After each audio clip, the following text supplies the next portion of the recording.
Bismillahirrahmanirrahim. Alhamdulillah wassalatu wassalam ala sayyidina Rasulillah Muhammad ibni Abdillah wa ala alihi wa sahbihi wa man wala. Di dalam kita itu salat, maka ada beberapa yang harus dilakukan, di antaranya adalah berwudu. Juga kita menghadap kiblat, masuknya waktu. Berwudu ini bagian daripada suci badan kita dari hadas kecil ataupun hadas besar.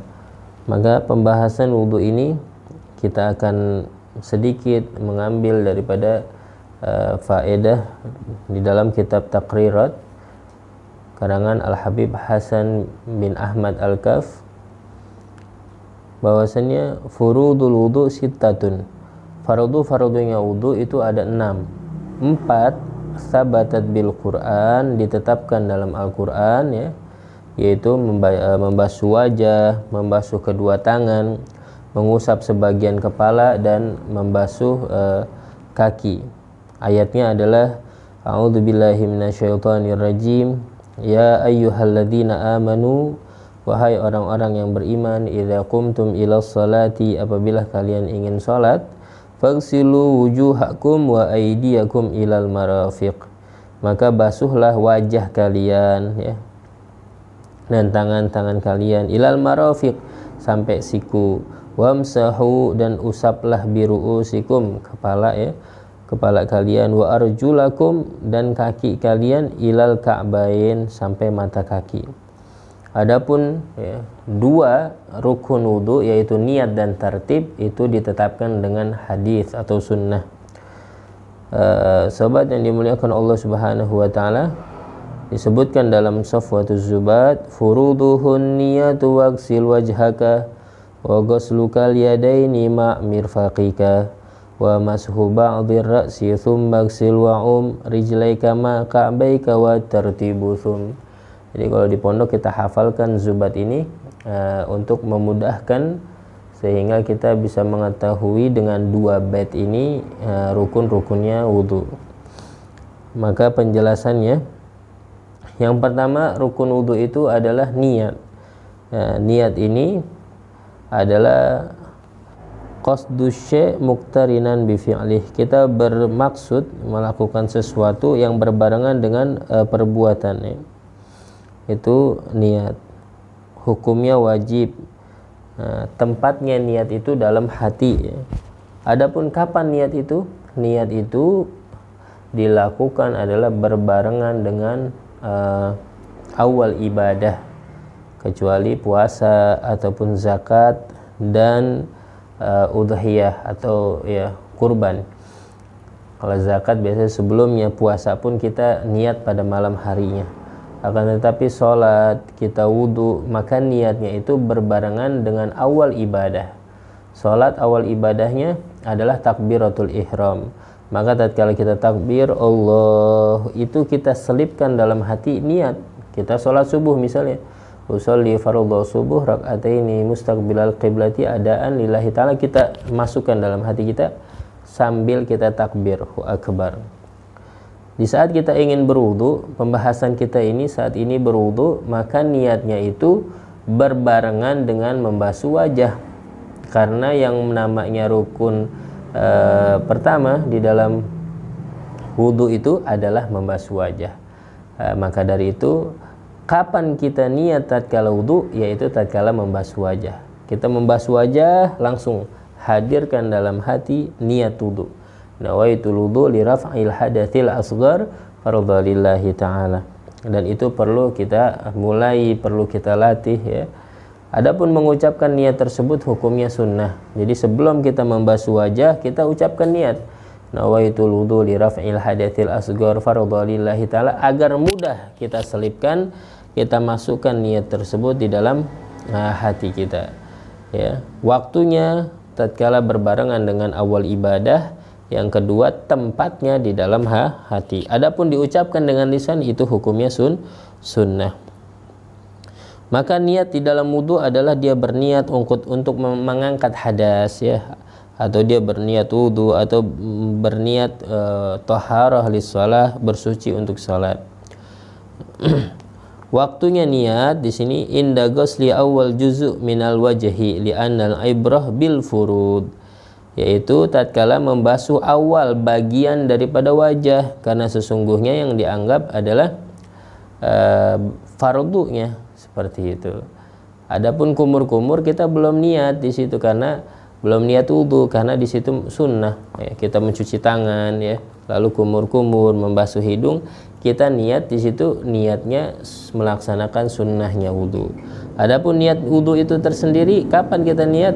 Pas awal kita membasuh bagian wajah dan tempatnya di dalam hati. Rukun yang kedua adalah ghuslul wajhi, membasuh wajah. Sumya bidzalika li'anna bihi taqa'ul muwajahah. Dinamakan wajah ya karena itulah ya letaknya atau pas kita berhadapan sama orang ya, menghadap ya, itu namanya saling bertatapan ya, itu adalah wajah ya, sehingga disebutnya wajah.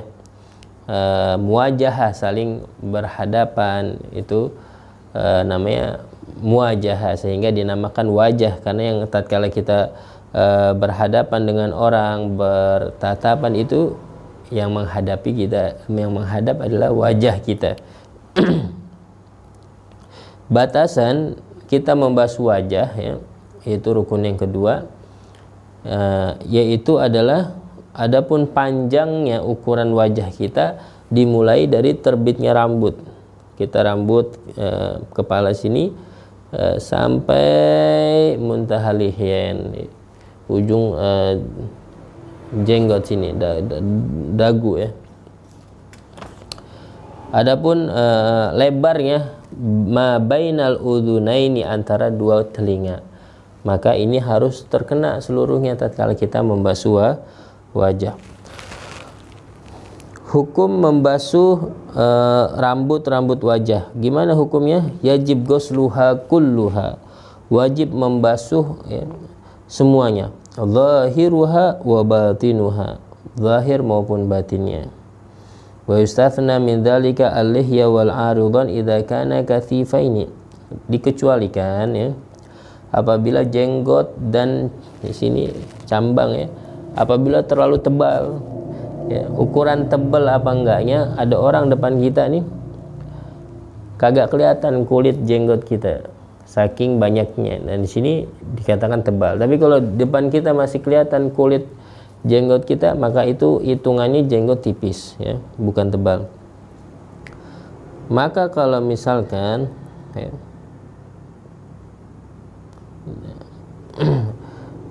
jenggot dan cabangnya ini tebal ya, tidak wajib. Fayajib ghuslu dhahirihima duna batinihima ya. Kalau tebal tadi ya, batinnya nggak wajib, tapi zahirnya tetap dibasuh ya.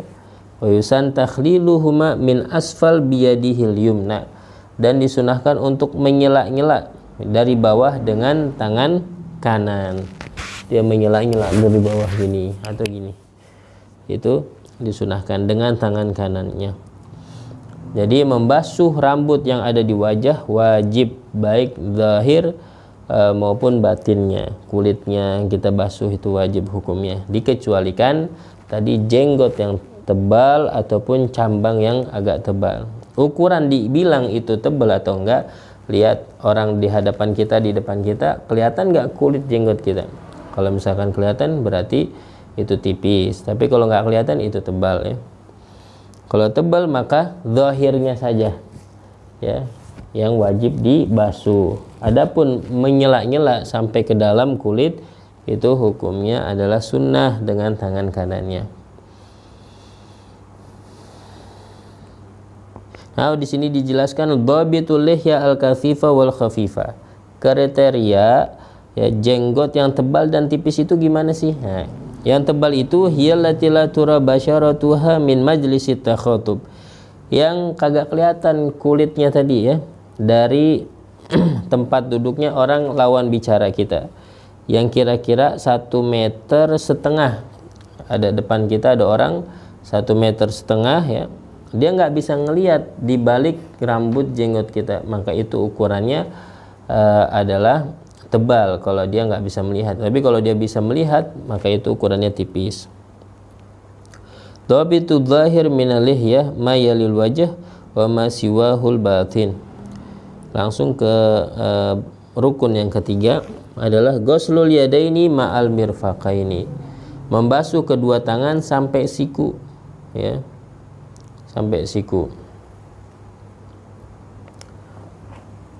Akan tetapi ya, dilebihkan karena ada kaidah ma la yatimul wajib illa bihi fahuwa wajib. Ya. Apabila tidak sempurna yang wajib kecuali dengan dilebihkan sedikit, maka itu juga wajib. Karena kalau kita cuman batasan itu, ada yang nggak kebasuh, maka harus dilebihkan sikutnya tersebut sehingga sempurna daripada tangan sampai ukuran marafiknya tadi, sikunya tadi kebasuh semua. Yang keempat adalah mengusap sebagian basyaratir ra'si au sya'rih, kulit kepala atau rambut. Fayakfi walau ba'da sya'rah, maka cukup walaupun sebagian rambut. Wa syartu sya'ar alladhi yasihul masah alaih an la yakhruj bil mad an haddir ra's min jabhah min jihah nuzulihi ya. Maka cukup sebagian daripada rambutnya saja. Dan syarat rambut yang boleh ya untuk diusap yaitu enggak keluar dari ukuran kepala dia tuh. Ya. Kalau sampai rambutnya panjang di sini, dia ngusapnya di sini, maka enggak boleh. Maka yang masih ada di ruang lingkup kepala. Seperti itu. Yang kelima adalah ghuslu rijlaini ma'al ka'baini. Membasuh kedua kaki sampai mata kaki. Ya. Dan harus dilebihkan sedikit ke ukuran betisnya, lebih daripada mata kaki, agar mata kaki itu terbasuh secara sempurna. Kaidah yang tadi, ma la yatimul wajib illa bihi fahuwa wajib. Apabila mata kaki tidak sempurna dibasuh kecuali dengan melebihkan bagian betis, maka bagian betis yang sedikit itu pun termasuk yang wajib untuk terkena air. Dan yang keenam adalah tertib ya. Lianna Rasul sallallahu alaihi wasallam tawadda'a murattiban, karena Nabi Muhammad itu wudunya juga tertib. Yang terakhir ada sebuah persoalan ya. Apakah tertib itu wajib di setiap wudu atau hanya atau ada yang tidak, ada yang boleh untuk tidak tertib? Nah, ada nih dalam satu permasalahan, yaitu idzan ghamasa fil ma'i walau lahdhah wa nawal wudu wa huwa mungamis saqata wujub tertib wa huwa mu'tamad inda Nawawi li'anna tertib yahsul fi lahadat latifah la tudrak bil his wa inda rafi'i la budda minal maqas zamanan yumkinu fihi taghliru tertib. Jadi boleh kita nggak tertib wudu sekaligus ya, apabila kita bisa berendam di air ya, lalu kita niat wudu di situ ya. Karena di situ sangat cepat ya, sangat